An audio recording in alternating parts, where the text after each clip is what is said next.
Hey everybody, thanks for tuning in to All Things Division III Soccer. I am Simple Coach. And yeah, I gotta say it. Jackie would be sitting right there. Miss her. Anyhow, thanks for tuning in to this episode of Injured Time.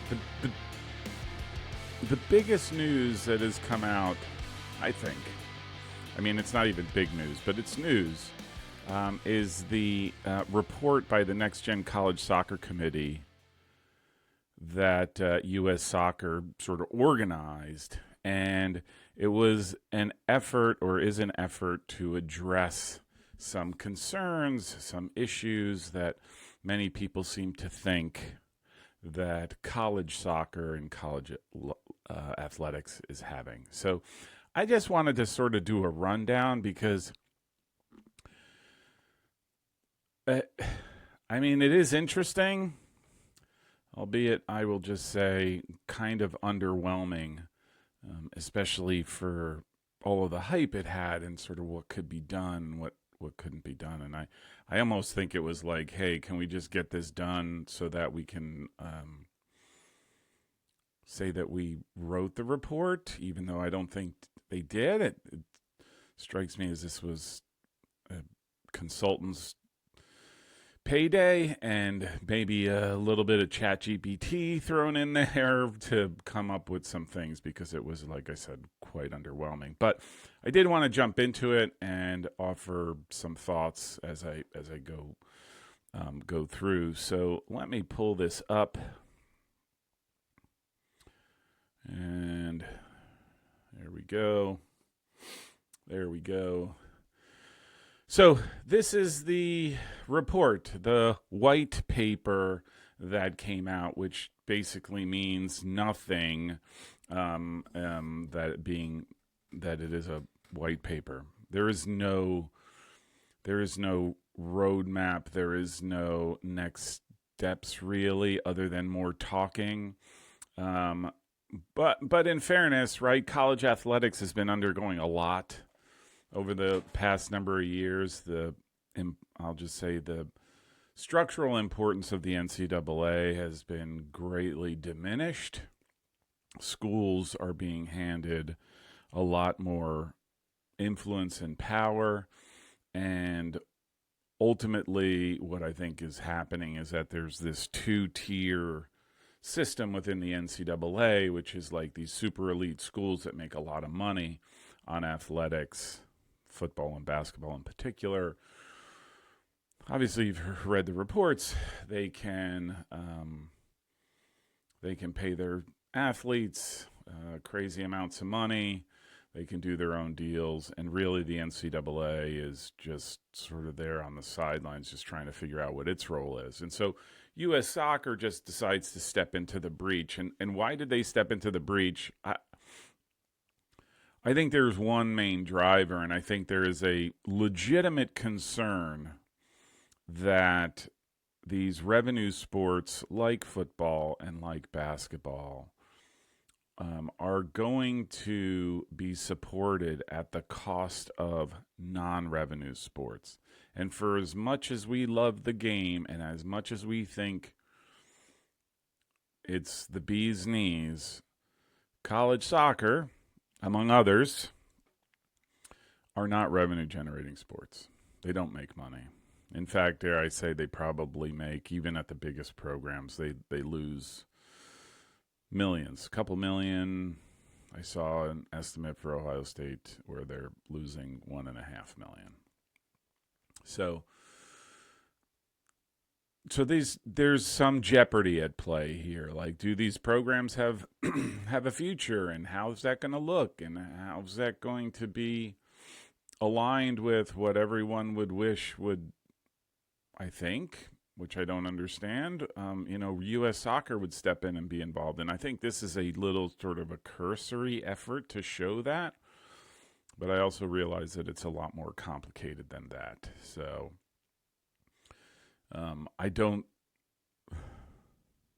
I'll just say from the start and from the get-go, understand that I don't think this goes anywhere. I just don't see it happening. the complexities. The focus of this report is on Division One, the 213 programs, men's programs in particular, that that make up Division One. Dare I say, the real focus is only on, I'll just say, the top 50 of those programs. It could not really care so much about the rest of them, especially when, and we'll get through sort of talking about, this funnel of players that become future professionals and they go through the college ranks. But it clearly doesn't give two hoots about what goes on at Division II, what goes on certainly at Division III. Those are not even considerations in all of this, right? There are considerations for numbers like, 14,000 players play college soccer. I forgot to mention NAIA and JUCO. But the reality is that the numbers that they're talking and what they're trying to do, I think, is on a much smaller scale because they want to capture those top elite schools within some sort of infrastructure for U.S. soccer, with some long-term idea that they'll become what college football is today. And so I think U.S. soccer is trying to step into a breach to be there before that actually happens, and so all of the financial, monetary, and the rewards and the soccer rewards befall U.S. soccer and not somewhere else. So, all right, so with that, I just pulled up, I pulled up the actual report. You can find it it's all over the place pretty much. I will link to it down below if that helps. You can read through this yourself. So I'll just say the first thing I notice is, again, having worked in corporate America for 30 years, I've seen plenty of consultant reports that you pay gobs of money for, and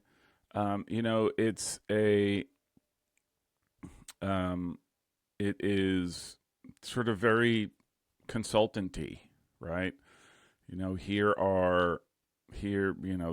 introduction just sort of talks about it. Look, we have this variety of opinions. Look, college soccer is very unique to the United States. I'll just say across the globe, it's not unlike anything else. And so here's this opportunity to tap into that. I think, like I said, I think there's a recognition that things are changing and that sort of U.S. soccer feels the need to jump into a breach because of all of the changes within NCAA, revenue versus non-revenue, accepting colleges and universities. And so I think this is them just trying to figure out a way to be relevant. Not that I think that there is a place for it, but the most interesting thing to me, I'll just say this, is usually in a for those of you who haven't, usually in the consultant world, when a report is written and they sort of sign off on who are the sort of the main people, it sort of goes in a hierarchy, right? Like the first person is sort of like the driver, I'll just say the president of the committee that wrote the report, and it just sort of goes down there. And so, I mean, the first one to me is the first guy, Dan Helfrich. I don't know who he is, but I do know, lo and behold, he's a principal at Deloitte, right? And so there's your consulting speak. He brings the resources of Deloitte to write this report. And then obviously the second one, Adrian Hanauer, owner of the Seattle Sounders, governor of Seattle Reign FC. There's the money, right? So this is the money guy who understands the financials. And then the third one, which again I think is interesting, especially when you look through some of the recommendations, is Ali Curtis, well-known, great soccer player in his day. He currently runs MLS Next Pro and works for MLS. And so there's the clout, right? So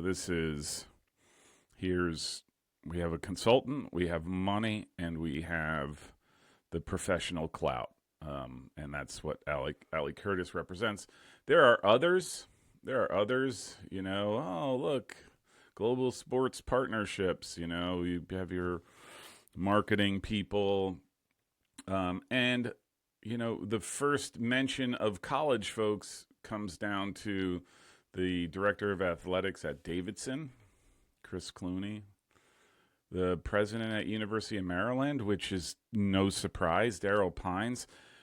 Right. You remember the discussion, for those of you who don't know, the discussion around the having college soccer go for the full academic year is has been advocated by men's head coach at Maryland, Sasha Karofsky, for years, decades. I don't know.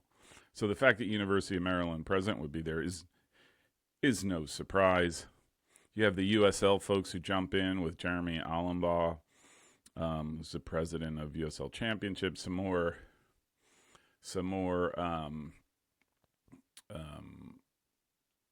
more college representation. Another very interesting one, I'll just say, is Mark Abbott, who, for as much maligned as he is, he's the architect of everything that professional soccer is in the United States today. Probably one of the smartest guys about the game. Very quiet, very not public kind of guy. So he's on this committee.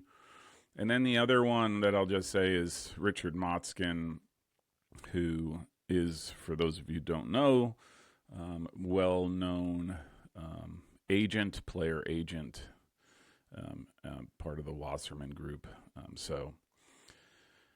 And then you could see the last one, Sarah Jones Simmer, who's the chief operating officer at National Women's League Soccer. So what's the inclination of this board? It's led by a consultant, backed by money, and then the infrastructure discussion is centered around the MLS folks, and then everyone else sort of comes in and has their different defining roles, right? So that, to me, again, consultant speak, being in the corporate world, I look at that and say, okay, this is the framework by which we're going to be reading this report. I think that's pretty transparent once you go through. So there's an introduction. I'm not going to go through this. Just sort of, college soccer changing, and sort of outlining the things that that anyone who knows anything about it, right? Like there's financial pressures on college athletic programs, in light of House, right? Like, which is all the litigation around players and can they get paid and are they employees and that sort of thing. There's obviously, especially over the last couple of years, there's a lot of different conference issues and around players having to travel great distances to play. There's a growing, and again, this is a 30-year thing, but we're seeing it more and more. There's more U.S. professional leagues and teams. There is a surging commercial and television interest in competitive soccer, and I think this is sort of part of this is how can we tap into that, and can college soccer serve that? And then this whole, finally this U.S. soccer strategy, elite player development around the 17 and 23-year-old. And then obviously where are most of those very highly competent soccer players? They're going to be in college soccer. And so how do you get into those? And that's sort of that's the landscape that they're looking at. I mean, this is sort of, again, to me, more gobbledygook. Whatever U.S. soccer does, it must be financially beneficial to the institutions. So it's got to decrease operating costs materially. So why do you think the colleges might be interested and say, hey, we should stay involved in this? Because maybe there is a way in which you can decrease cost at a Division I school.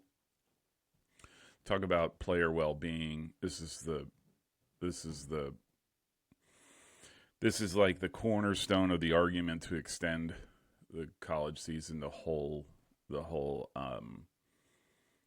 year, the whole academic year. So from September to May, June, whatever, April, whatever it is for their well-being. You give them, they don't have to travel during the week, which is like kind of bunk, because if they really cared about that stuff, there's some sort of very easy, quick fixes. That doesn't mean that you have to add all of this time to the calendar to allow them to do that. You could just sort of add a couple weeks to the calendar. Again, and this is Division I focus, and they get all of that benefit. You look at Division II and Division III, they don't have those benefits. They don't get to start their seasons in July. They have to wait until late August or middle to late August to start, and they play their games all the way through the end of October, beginning of November. So they don't get those benefits, right? And then again, this is where this is almost like club soccer, right? Like whatever we do, we have to enhance the ability of elite players to find themselves with professional and/or national team careers. It makes me want to vomit, because the truth of the matter is that's just the like, oh, look at this shiny object over here. Come, you too can be an elite player, a professional team and national team careers. And if you just look at the numbers, it's just it's so not the reality. There's already a supposed process by which college players get pulled into MLS and USL, but there's a more formal process at MLS. And yeah, while they might get 60, 80 players a year from colleges to sign up for teams, the reality is that only 20 of those 80 end up sitting on rosters for multiple years. They sort of get cast aside pretty quickly. And then USL doesn't have a process. They just sort of sign whoever they can get, by and large, right? I won't say the top end of that, but everybody else is just sort of like, who's a player who's around, and are they good enough, and can they play, and we'll pay them $50. So a little bit of a ramble there, but this one I just sit there and it's like, again, that's Chat GPT all over the place. A pool of pro-ready players should expand and benefit all domestic leagues. Like, what? Like, what is that? What I don't know what that means, right? Pro-ready. What does that mean? And so, and then this last bullet really sort of was like, who are these people? Like, elite players should have a clear route to progress their careers in college, even after affiliating with a professional team. I don't know. That sounds really good, I guess, but whatever. Let me move along. This is where the part where they come up with the recommendations, where they say these are recommendations. It's all should. It's not will, not could, not we will do this. This is sort of concretely what we'll do. This first one really makes me sick, because this comes straight from MLS Next Pro, Ali Curtis, and all that nonsense around U.S. Soccer, its members, and should invest in keeping college soccer players meaningfully in the game for life. So what do they do by that? Oh, they sanitize. They come up with these structures where the emotion, the desire for the game is taken out in a soul-crushing way, and it just drives me nuts. And again, a lot of the things that they offer to do are things that they sort of promise to do on the club side, right? Oh, enhanced, subsidized coaching, education, certification, training, internships, stuff that they have no control over, but they're just saying, hey, look, we have all these ways in which we could support. U.S. Soccer, the second one, should use it to its scale, whatever that means, to offer services to college soccer that increase standards, reduce costs, and provide increased connectivity with the USA way, which is the way in which we try to be.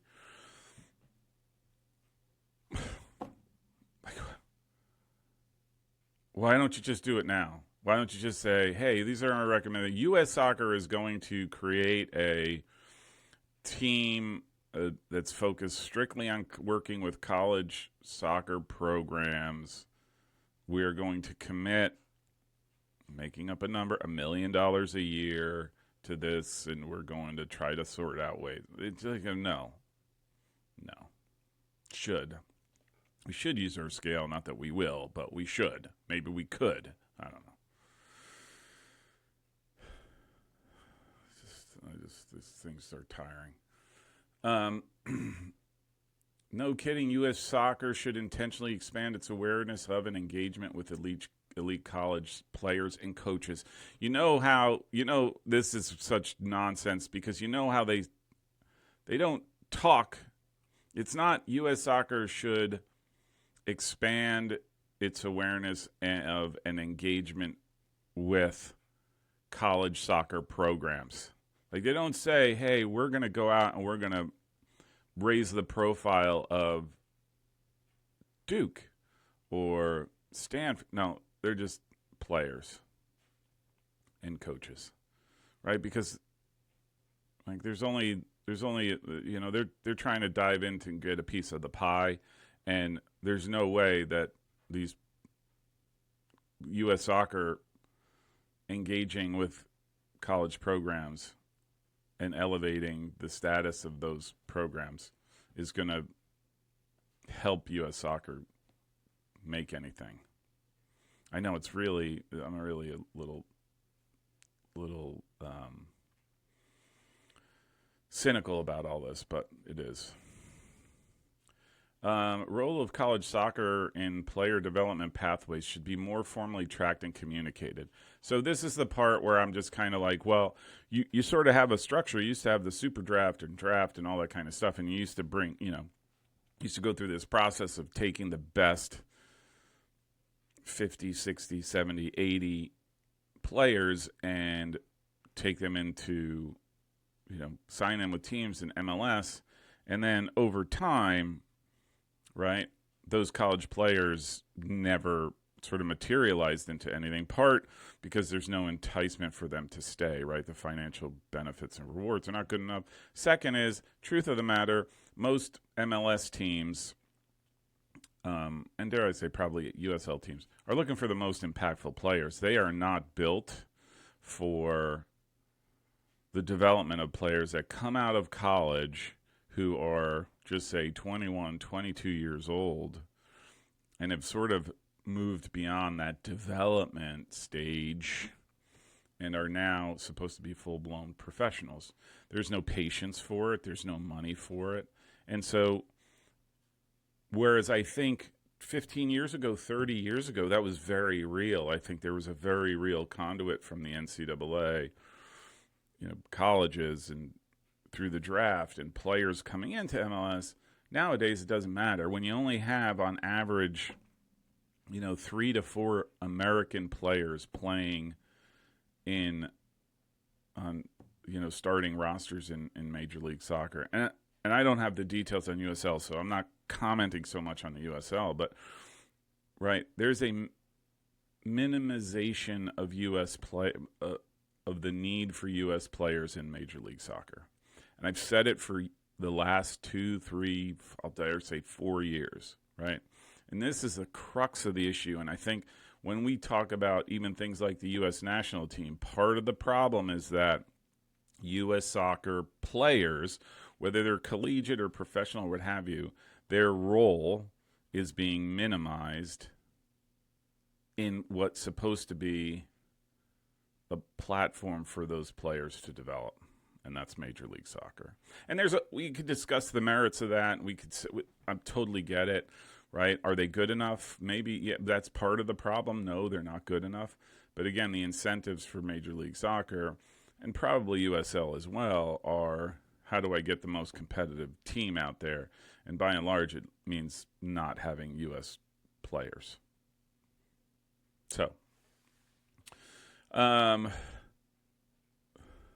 college soccer rules should be modernized. Good luck with that. You know, like there's a rules committee in the NCAA. There's coaches committees that, you know, to get anything passed, like it's arcane. It's kind of complicated. You know, so so you almost have to restructure that whole thing. And again, stop telling me about integrated pathways that are just sort of meaningless drivel, because and you think that that's going to help with, you know, by modernizing rules, that's you're going to build more integrated. Like what?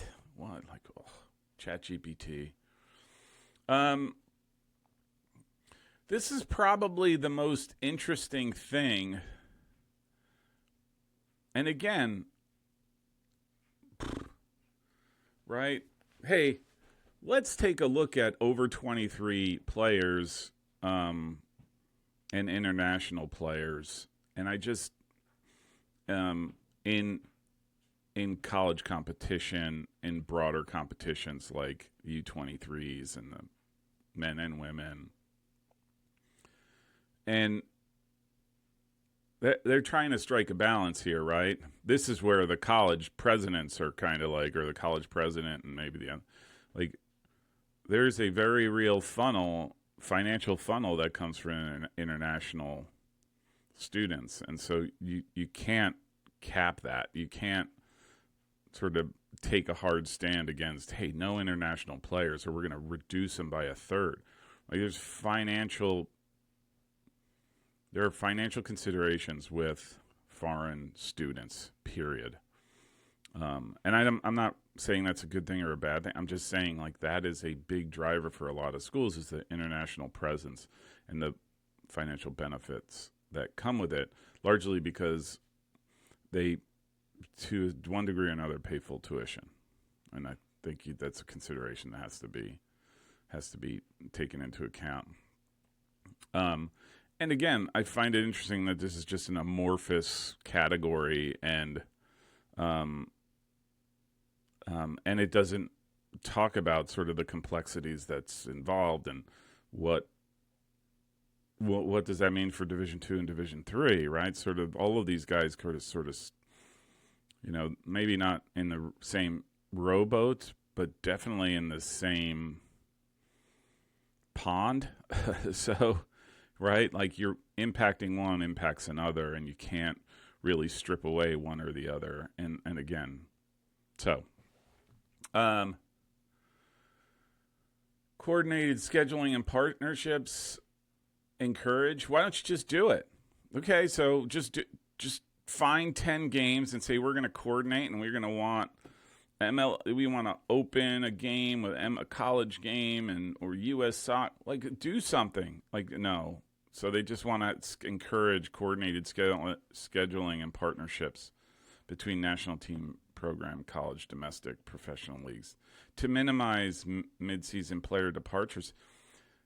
We're talking college soccer. There's no player departure, and if it is minute compared to the broader players. So this to me is like, hey, let's get a seventh bullet in there, right? College player mobility, roster management, defined windows to facilitate roster management and protect academic income. Gobbledygook. Like, this sort of happens today.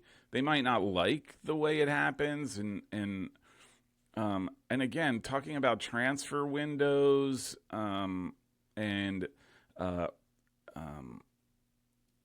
it just to me, this is not the purview of U.S. soccer. Roster management right now, again, unless you totally rip out this structure and create this whole new entity, which, again, it's kind of like, well, let's try to do pro-rel, same idea. Like, it's just not going to happen. It's not going to happen in the foreseeable future. Not to mention do college. This is the part that is not reflected. Do college presidents, and I'll even say athletic directors, want to slice out a particular sport to create a whole new structure for that program that sits outside, for all intents and purposes, the rest of their athletics, right? Do they want to do that? Under the promise and guise of the first bullet where it should be costs should go down and all that kind of stuff, where they don't say how that's going to happen. I think you have to think of that long and hard. And not to mention, maybe the top 20 schools have no problem with that because their programs are so good and so deep and all that kind of stuff. But we're talking 213 colleges and universities. Holy smokes.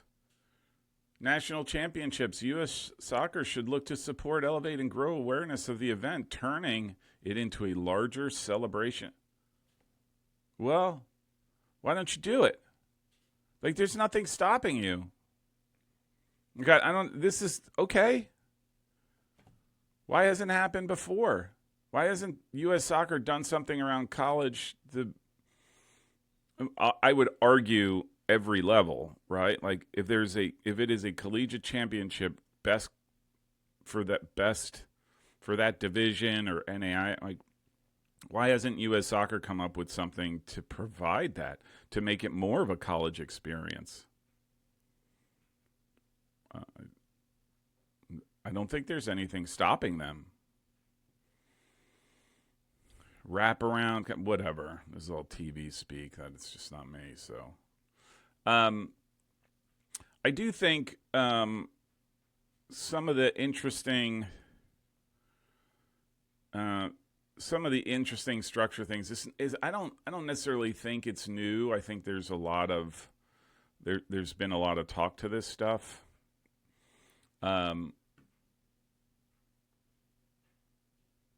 And I'll just put this up because this kind of breaks it down pretty clearly, a lot better than I can. This is a post by, who is it? I don't even know. Chris Vanini, who I don't know. He writes for The Athletic, college football, whatever. And he just sort of breaks down sort of what they're talking about from a competitive standpoint. And again, this just sort of applies to Division I, right? It doesn't apply anywhere else.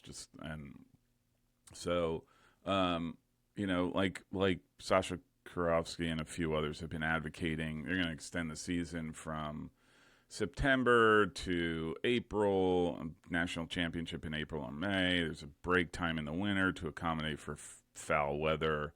I don't think it's enough, but whatever. And that's what they're going to do. So rather than 1 4-month of play, they're going to do 2 4 months of play, and broken out. So it's basically, there's going to be regional conferences. They could throw in like this notion of, people are talking promotion and relegation. Like, hey, let's throw the pie in the sky thing in here, like all these great things that I think a lot of soccer fans have been calling for to be done at Major League Soccer. And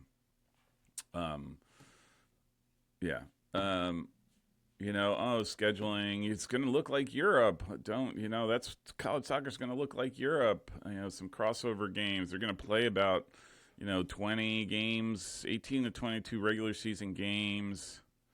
And then they're going to come out with a field of 64 and then do a national championship kind of like they do already. Just in a shorter time frame. And again, the last bullet is just promotion and relegation. Hey, look, we're going to do this great thing. It's going to be promotion and relegation. And again, these are recommendations that they say. So I just don't see that. So that's the competitive structure. I'm going to, and this is sort of how it breaks down. It's actually an interesting document. It just sort of gives you a different perspective on how people look at things. Again, why they're doing this. It's just a little bit of gobbledygook, more of it. Player safety, geographic differences we're trying to minimize, player recovery, increase the national tournament model, it allows players to pursue pre-professional playing during the summer months.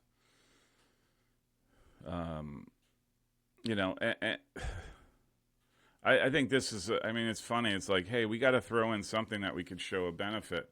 Significantly reduces operational costs through rationalization, non-academic year periods of play like preseason. Operational cost savings range from $25,000 for programs that compete primarily locally to $150,000 to $350,000 for programs with a national footprint. I don't know where it was, and I'm afraid I didn't write it down, but I referenced it earlier. Ohio State has a annual budget deficit of $1.5 to $2 million. All right. So even if you're at the top end of that, you're saving Ohio State $350,000. They're still driving a budget deficit of $1.2 to $1.5 million.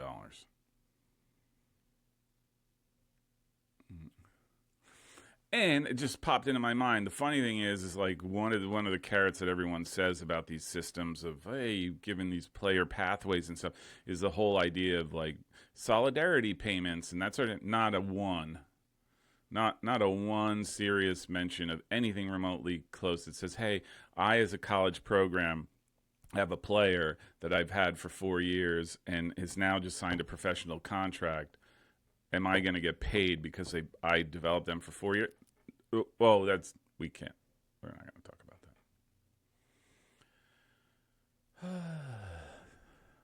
that.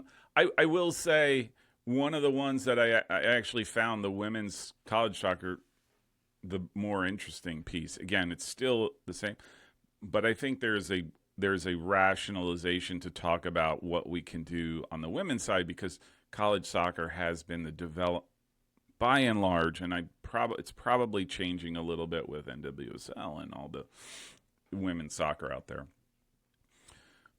There's a much more robust pathway, to use their term, from college soccer to professional soccer than on the men's side. And so I think that taking this and looking at what it looks like for women, and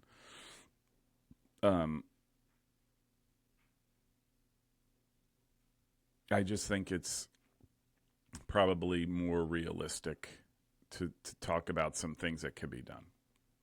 So, I'm just going to, what are the next steps?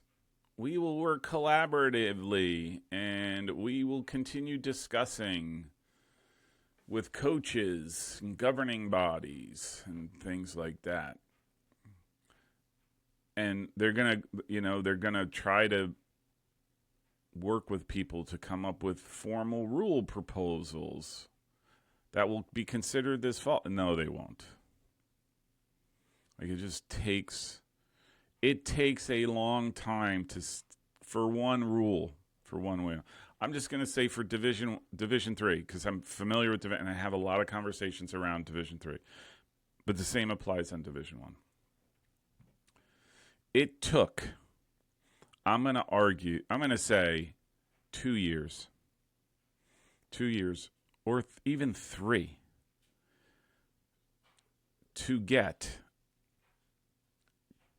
college Division 3 soccer programs the opportunity to extend their season by 3 days, 4 days, and to get longer spring seasons.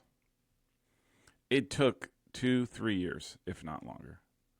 and just went into effect last year, where they get more time with their players in the spring. That's just Division III. Granted, again, something they don't talk about. Division III is twice the size as of Division I. Again, no mention of any of that stuff. So again, that's more me than what they care about. But so that's just me running through this thing. Again, I'll just say, I mean, the consultant speak. I would seriously ask, like, that.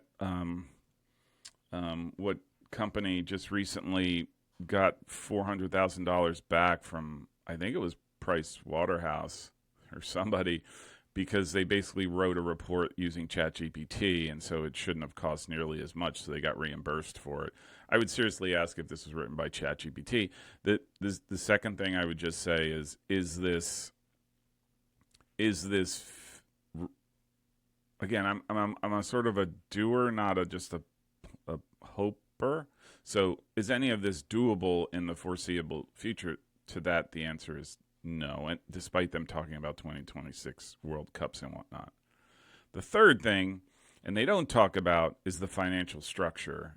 Like, how much is U.S. Soccer going to commit to college soccer financially, right? Because, again, I talk about these areas in other subjects, right? You always have to look at sort of where the money comes from, and where's the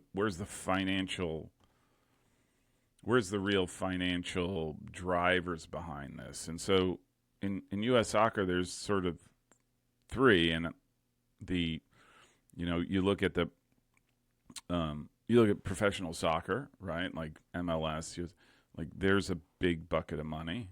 But in U.S. soccer, the biggest bucket of money is youth soccer, right? Youth soccer is the big economic center of soccer in the United States. We don't want to talk about that or whatever. So, in aggregate, all the clubs, right? And so the U.S. soccer, to one degree or another, is a bucket of money, right? They had $150 million. Do they spend any of that on this? They've spent it on the report, don't get me wrong, but do they spend it on actually doing something? I just don't see it.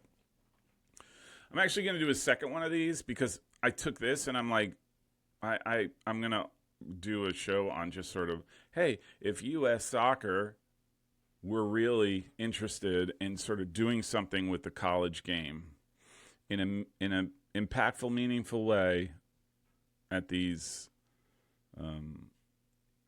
at currently, they could, and how would they do that? And so I'm going to do that in a separate show, because, I mean, some of it is, to me, is like, well, where are you? Why aren't you there? Why aren't you already? It's just presence, like, as funny as that sounds, but it's not, because I don't think it's rocket science. I think this is rocket science times, actually, this is rocket science in the day when we were still using abacuses. Is that the plural of abacus? So I think it's a little trickier. So anyhow, hope you enjoyed. We will talk soon, and later.